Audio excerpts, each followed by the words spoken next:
राधे राधे दोस्तों, आज हम अपनी इस वीडियो में आप सभी के लिए बुधवार व्रत की कथा, उसकी विधि और महत्व लेकर प्रस्तुत हुए हैं। कैसे पूजा करनी है, क्या खाना है, क्या नहीं खाना है, व्रत का उद्यापन कैसे करना है, जिससे आपको आपके द्वारा की गई पूजा का सही फल प्राप्त हो और आपका मनोवांछित कार्य सिद्ध हो, आपकी मनोकामना पूरी हो। मैं हूं आप सभी की दोस्त प्रतिमा और स्वागत करती हूं हमारे चैनल अनंत सरता धार्मिक टीवी में। आप सभी के इष्ट को हमारा कोटि कोटि प्रणाम। और जो भी हमारा यह वीडियो देख रहा है, हमारे चैनल को सब्सक्राइब जरूर करें, जिससे आपको हर प्रकार के पूजा पाठ की जानकारी मिल सके।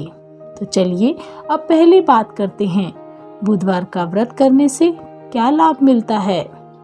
त्वचा रोग, बुद्धि, व्यापार और शिक्षा आदि में प्रगति के लिए बुधवार व्रत को अत्यंत शुभ व फलदायी माना जाता है। बुद्धि का तो खासकर विकास होता है। जीवन में किसी भी परिस्थिति में सही निर्णय लेने में बुद्धि ही सहायता करती है। जो इस दिन व्रत रखते हैं वो गणेश जी की अथवा बुद्ध देव की, दोनों में से किसी की भी पूजा कर सकते हैं। बुधवार का रंग हरा होता है। इस दिन पूजा करते समय यदि आप हरे रंग के कपड़े पहनते हैं तो बहुत लाभ होता है। अब बात करेंगे यह व्रत कब और कैसे प्रारंभ करना है। दोस्तों, जब भी हम कोई साप्ताहिक व्रत शुरू करते हैं तो वह शुक्ल पक्ष के पहले दिन से, अर्थात सोमवार का व्रत शुरू करते हैं तो शुक्ल पक्ष के प्रथम सोमवार से, मंगलवार का शुरू करते हैं तो शुक्ल पक्ष के प्रथम मंगलवार से। इसी तरह यदि बुधवार का व्रत रख रहे हैं तो वह हमें शुक्ल पक्ष के प्रथम बुधवार से आरंभ करना चाहिए।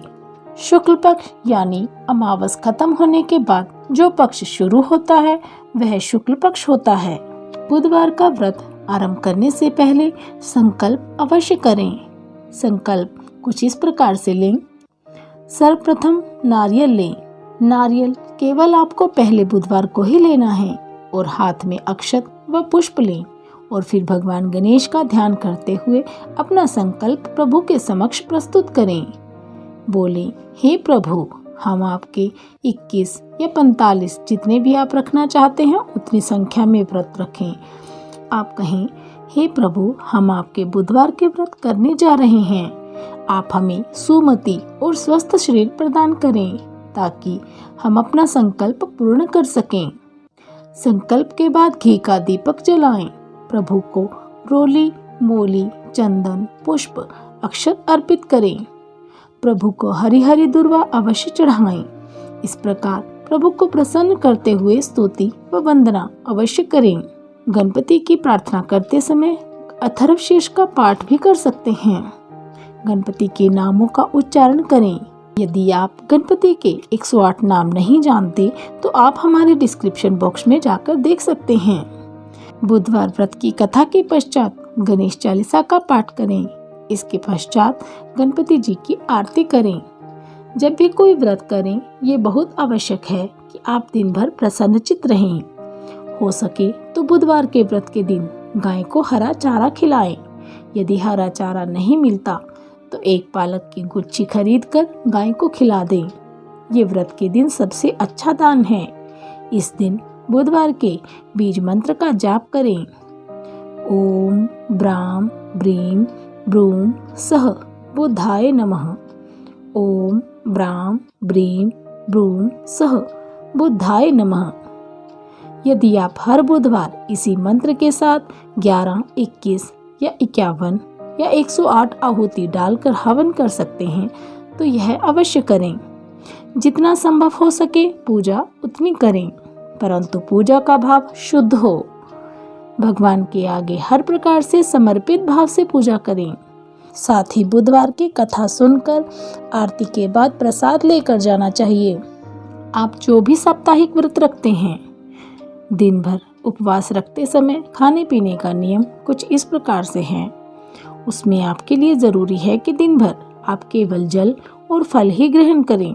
हमारे शास्त्रों में यही उत्तम आहार बताया गया है। यदि आप केवल जल और फल पर आश्रित हो व्रत नहीं रख सकते तो शाम के समय हरी मूंग का भोजन लें, जैसे हरी मूंग की खिचड़ी, चीला, हलवा, पकौड़ी आदि। यह अवश्य ध्यान रखें कि जब भी आप व्रत के भोजन में जो भी बनाएं, सर्वप्रथम प्रभु के नाम से दान अवश्य करें। दान किसे देना है? विशेषकर यदि आपके आसपास कोई ऐसा व्यक्ति मिले जो अंगहीन हो, ऐसे व्यक्ति को व्रत के दिन खाना खिलाने से अत्यंत पुण्य की प्राप्ति होती है। उनकी दुआओं से सीधे सीधे आपके जीवन में उन्नति आती है।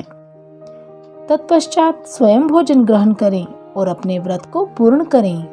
और जब आपके 21 या 45 व्रत पूर्ण हो जाएंगे, तब 22वें या 46वें व्रत के दिन उद्यापन करें।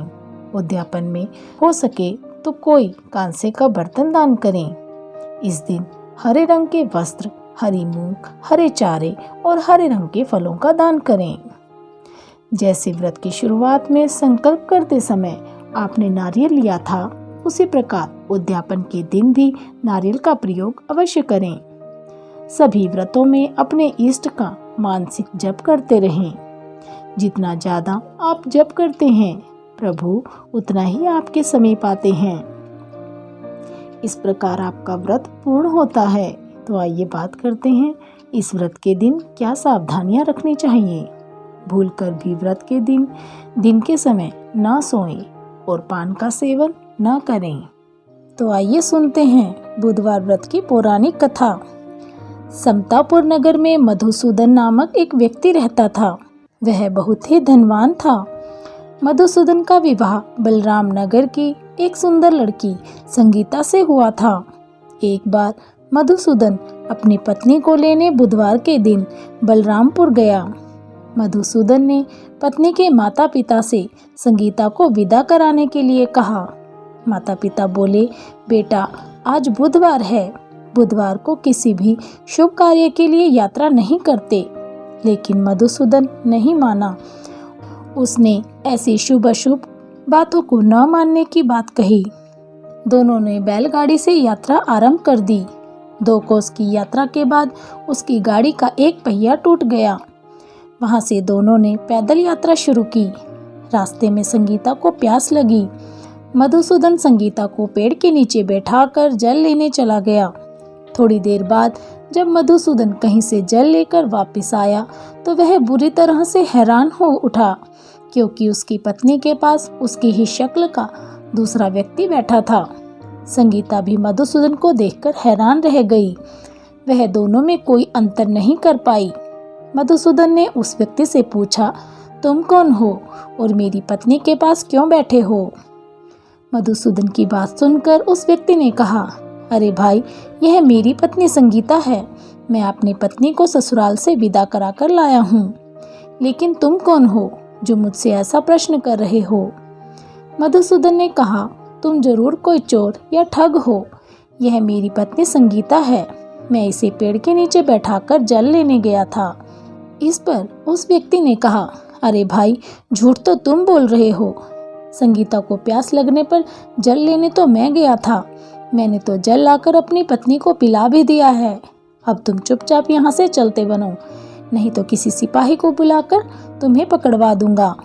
दोनों एक दूसरे से लड़ने लगे। उन्हें लड़ते देख बहुत से लोग वहां एकत्रित हो गए। नगर के कुछ सिपाही भी वहां आ गए। सिपाही उन दोनों को पकड़कर राजा के पास ले गए। सारी कहानी सुनकर राजा भी कोई निर्णय नहीं ले पाया।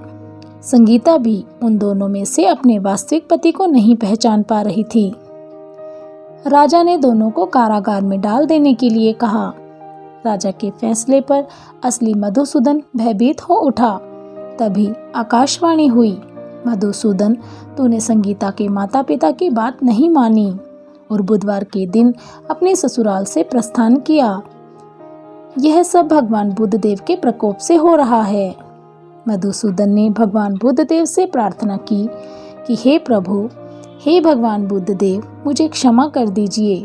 मुझसे बहुत बड़ी गलती हुई है। भविष्य में अब कभी भी बुधवार के दिन यात्रा नहीं करूंगा और सदैव बुधवार को आपका व्रत किया करूंगा। मधुसूदन के प्रार्थना करने से भगवान बुद्धदेव ने उसे क्षमा कर दिया। तभी दूसरा व्यक्ति राजा के सामने से गायब हो गया। राजा और दूसरे लोग इस चमत्कार को देखकर हैरान हो गए।